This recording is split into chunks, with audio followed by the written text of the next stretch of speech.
My husband cheated on me and then blackmailed the woman to keep quiet. When she exposed him, she dragged me down too, legally and publicly. Throw away because this involves ongoing legal proceedings and destroyed my career. I'm 36F and my husband Kevin is 40M. We were married for 9 years before his affair and subsequent blackmail scheme destroyed not only our marriage, but my reputation, my career, and nearly my entire life. I'm sharing this because I want people to understand how someone else's crimes can destroy innocent people, and how betrayal can come in layers you never expect. I thought I knew my husband. Kevin worked as a senior accountant at a mid-sized firm, and I'm a marketing director at a nonprofit focused on children's advocacy. We had what I believed was a solid marriage, owned a house together, and were trying to start a family. Kevin had always been somewhat controlling and jealous, but I attributed that to his protective nature rather than seeing it as a red flag. The affair started about 18 months ago with his coworker Melissa, a junior accountant at his firm. I found out about it in the worst possible way, not through discovery or confession, but through a federal investigation that turned my world upside down. The first sign something was wrong came when FBI agents showed up at my workplace asking to speak with me about my husband's business activities. I was confused and terrified, having no idea what they were talking about. They asked detailed questions about our finances, Kevin's work relationships, and whether I'd noticed any unusual behavior or unexplained income. We can't discuss the details of an ongoing investigation, Agent Morrison told me, but we need to know if you have any knowledge of your husband's relationship with Melissa Chen or any financial arrangements between them. I'd never heard the name Melissa Chen before. When I told them that, they exchanged glances that made me even more nervous.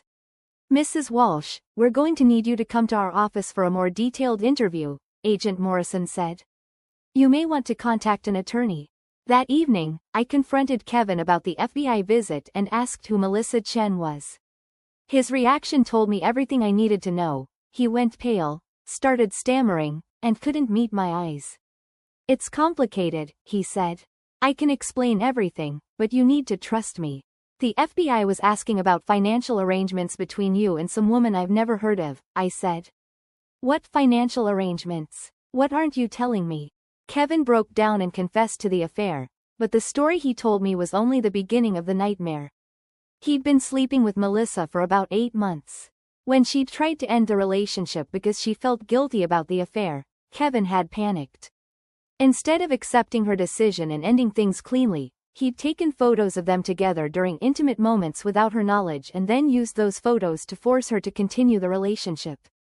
I was in love with her, Kevin said, as if that justified what he'd done. I couldn't let her leave. I knew if I could just keep her around long enough, she'd realize we belonged together. But it got worse. When Melissa had threatened to tell me about the affair, Kevin had escalated his blackmail. He'd used his access to the company's financial systems to embezzle money from client accounts, then told Melissa that she was complicit in the theft because she'd been present when he'd done some of the transfers. I made it look like she was involved, Kevin admitted. I created false documentation showing that she'd helped with the transfers. If she exposed our affair, I'd make sure she went to prison for embezzlement. I felt like I was going to be sick. Kevin, you committed multiple felonies.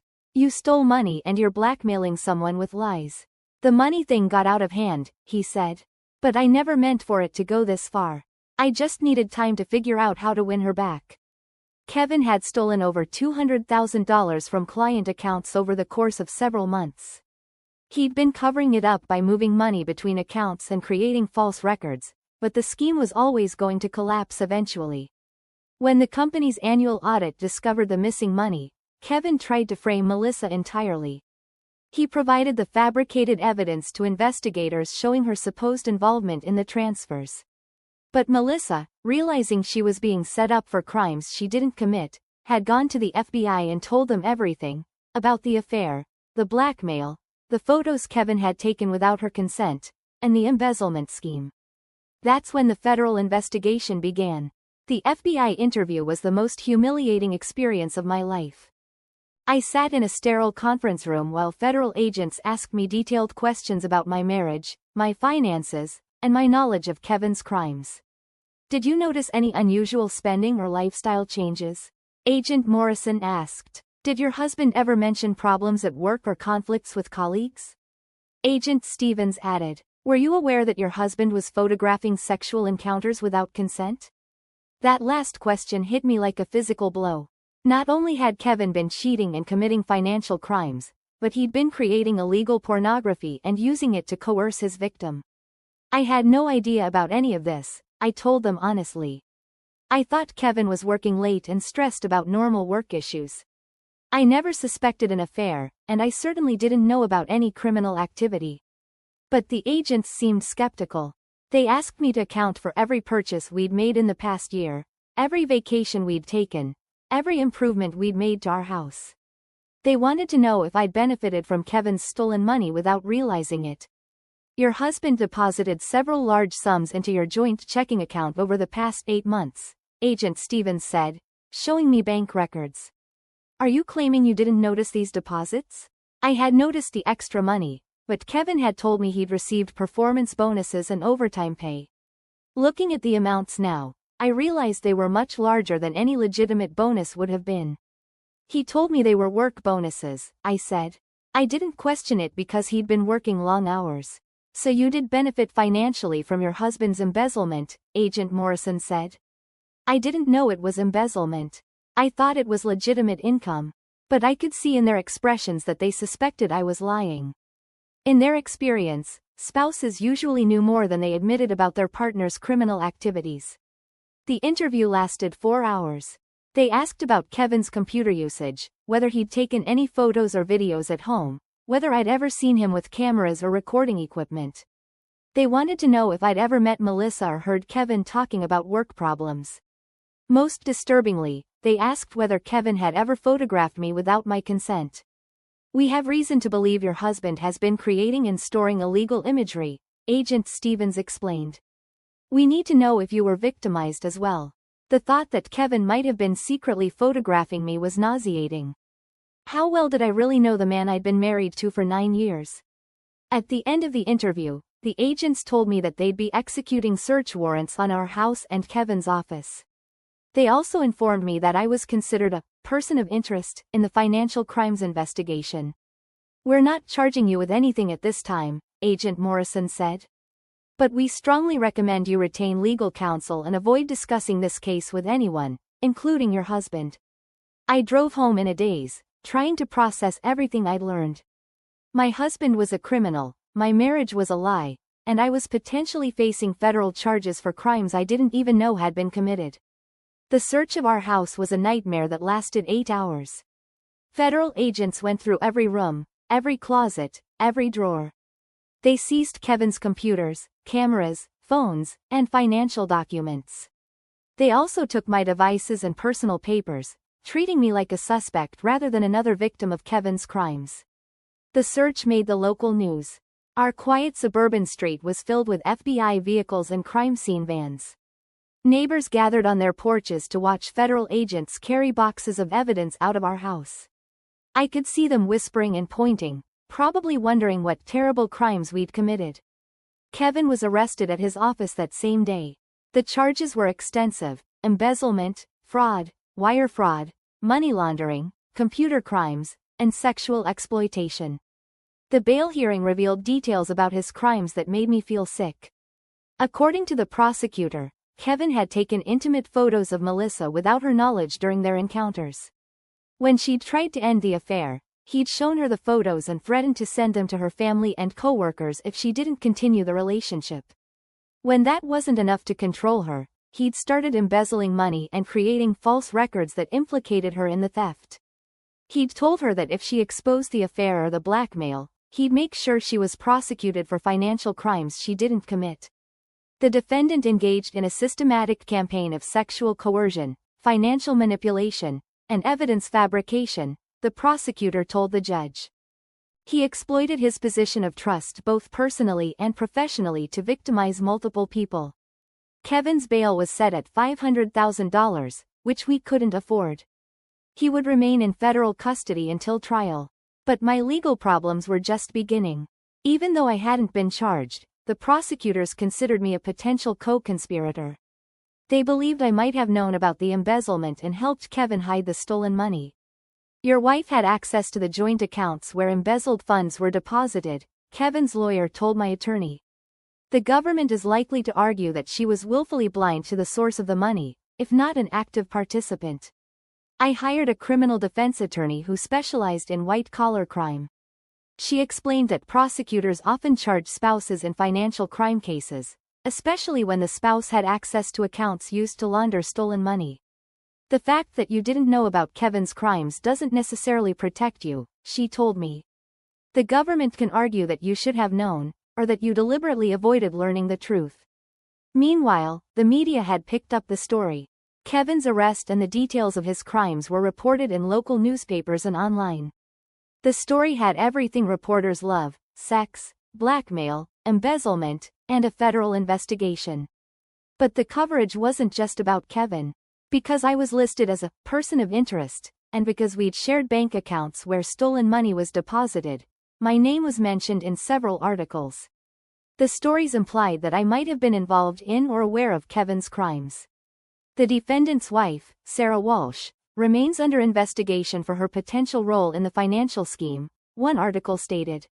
Sources close to the investigation say she may have helped launder embezzled funds through joint accounts. These articles were devastating to my reputation and career. I worked for a children's advocacy nonprofit that depended on public trust and donor confidence. Having an employee under federal investigation for financial crimes was a public relations nightmare. My boss called me into her office 2 days after Kevin's arrest. Sarah, I need to ask you directly. Did you know about your husband's illegal activities? Absolutely not, I told her. I'm as shocked by this as everyone else. The board is concerned about the media coverage, she said. Our donors are asking questions about whether the organization properly vets its employees. I haven't been charged with anything. I'm just married to someone who turned out to be a criminal. I understand that, but the optics are challenging. We're going to need you to take unpaid leave while this situation resolves itself. I was devastated. I loved my job and had worked hard to build my career in nonprofit management. Now I was being pushed out because of crimes I didn't commit and didn't know about. But it got worse. The story was picked up by national news outlets when details about Kevin's blackmail scheme emerged. The case became a symbol of workplace sexual coercion and financial fraud in corporate America. Unfortunately, the media coverage often included my photo and name, describing me as the wife of accused blackmailer Kevin Walsh, and mentioning that I was under investigation for financial crimes. These stories were shared thousands of times on social media, often with comments speculating about my guilt or innocence. People who had never met me were debating whether I was a victim or a co-conspirator. She had to know he was stealing money, one Facebook comment read. Wives always know when there's extra money coming in. Maybe she was the one pushing him to make more money, another person suggested. Some women drive their husbands to crime. The court of public opinion had convicted me before I was even charged with anything. The legal proceedings dragged on for months, destroying what remained of my life and reputation. Even though I was never formally charged, the ongoing investigation meant I couldn't move on or rebuild my career. Every few weeks, I'd have to meet with prosecutors or provide additional financial documents. The investigation expanded to include our entire financial history, every purchase we'd made, every trip we'd taken. They were looking for evidence that I'd knowingly spent stolen money or helped Kevin hide his crimes. The most invasive part of the investigation was when they discovered that Kevin had indeed been secretly photographing me during intimate moments in our own home. The FBI had found hidden cameras in our bedroom and bathroom that I'd never known existed. You were victimized by your husband as well, Agent Morrison told me during one interview. But we need to understand the timeline of when these recordings were made and whether you ever consented to being filmed. Learning that Kevin had been secretly recording me for months was almost more traumatic than discovering the affair. Every private moment in our home had potentially been captured without my knowledge. I felt violated in ways I couldn't even articulate. The recordings were evidence in Kevin's case, but they also complicated my legal situation. Prosecutors needed to determine whether I'd ever known about the cameras or participated in creating illegal imagery. We have recordings of you in your home dating back over 2 years, my attorney told me. The government needs to be certain you weren't complicit in their creation. The idea that anyone would think I'd participated in my own secret recording was infuriating and humiliating. But I had to prove my innocence in yet another area of my husband's criminal activity. Meanwhile, Melissa had filed a civil lawsuit against both Kevin and me. Her lawyers argued that I was liable for Kevin's crimes because I'd benefited from the stolen money and should have known about his illegal activities. Mrs. Walsh lived a lifestyle funded by embezzled money, Melissa's attorney stated in court filings. She cannot claim complete ignorance of her husband's crimes while simultaneously enjoying the benefits of those crimes. The lawsuit sought damages for emotional distress, invasion of privacy, and economic harm. Melissa was asking for compensation for the trauma of being blackmailed and sexually coerced, and she was holding me partially responsible for her suffering. I understood why Melissa was angry and why she wanted justice for what Kevin had done to her. But being sued for crimes I didn't commit, by a woman whose existence I hadn't even known about, felt like another layer of victimization. The civil case meant more legal fees, more depositions, more media coverage. My name was now associated not just with Kevin's crimes, but with a high-profile sexual coercion case that generated significant public interest. Victim sues embezzler and wife for blackmail scheme, read one headline. The article included photos of both Kevin and me, treating us as equal participants in his crimes. The financial pressure was overwhelming. Legal fees for both the criminal investigation and the civil lawsuit were costing me thousands of dollars per month. I'd been forced to take unpaid leave from my job and couldn't find new employment because of the ongoing legal proceedings. I had to sell our house to pay for attorneys and basic living expenses. The media coverage of the house sale included speculation about whether I was hiding assets or trying to avoid paying damages to Kevin's victims. Walsh wife sells mansion bought with stolen money, one tabloid reported, though our modest suburban home was hardly a mansion and most of it had been purchased years before Kevin's crimes began. Kevin eventually pled guilty to multiple federal charges and was sentenced to 8 years in prison. As part of his plea agreement, he provided testimony that definitively cleared me of any involvement in his crimes. My wife had no knowledge of my illegal activities, he stated under oath. I deliberately concealed my actions from her and lied about the source of money I deposited into our joint accounts. But even Kevin's confession didn't immediately restore my reputation or end my legal problems. The civil lawsuit continued for another year, requiring extensive discovery and depositions that kept my name in the news. The case finally settled when Melissa's attorneys acknowledged that there was no evidence of my involvement in Kevin's crimes. But the settlement still required me to pay a significant amount to cover Melissa's legal fees and therapy costs. While we don't believe Mrs. Walsh was actively involved in her husband's crimes, Melissa's attorney said, she did benefit from stolen money and bears some responsibility for the harm caused. I agreed to the settlement not because I was guilty, but because I couldn't afford to continue fighting a lawsuit that had already destroyed my career and drained my savings. 2 years later, I'm still rebuilding my life from the wreckage Kevin created. The criminal investigation officially ended with my complete exoneration, but the damage to my reputation and career has been lasting. I eventually found a new job in marketing, but it took months of interviews where I had to explain my husband's crimes and my complete lack of involvement.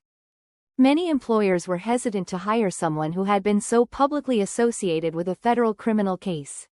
We understand you weren't charged with anything, one interviewer told me, but the media coverage raises concerns about judgment and due diligence. How do you defend yourself against the accusation that you should have known your husband was a criminal? How do you prove that you weren't willfully blind to crimes that were deliberately concealed from you? The emotional toll has been just as devastating as the financial and professional damage. Kevin didn't just cheat on me and commit crimes. He made me an unwitting accomplice and victim of his actions. Every aspect of our marriage was poisoned by the discovery of his secret criminal life. I've been in therapy for over a year, working through the trauma of discovering that the person I trusted most was systematically deceiving and victimizing multiple people, including me. The betrayal goes so much deeper than a simple affair. Your husband created a false reality where you were unknowingly participating in and benefiting from criminal activity, my therapist explained. That's a form of psychological abuse that compounds the trauma of his other betrayals. The secret recordings were especially violating. Knowing that Kevin had been watching and documenting my most private moments while presenting himself as a loving husband has changed how I think about privacy, trust, and intimacy. I've also had to process the guilt of unknowingly benefiting from Melissa's suffering. Even though I didn't know about the blackmail or coercion, I did enjoy meals paid for with stolen money and took vacations funded by Kevin's crimes. The fact that I was ignorant doesn't erase the reality that I benefited from someone else's victimization. Melissa and I have never spoken directly, but I've written her letters apologizing for Kevin's actions and expressing remorse for the role his crimes played in her trauma. I don't know if she's read them or if they provided any comfort, but I needed to acknowledge her suffering and my unwitting connection to it. The media coverage has largely faded, but my name is still associated with Kevin's crimes in online searches.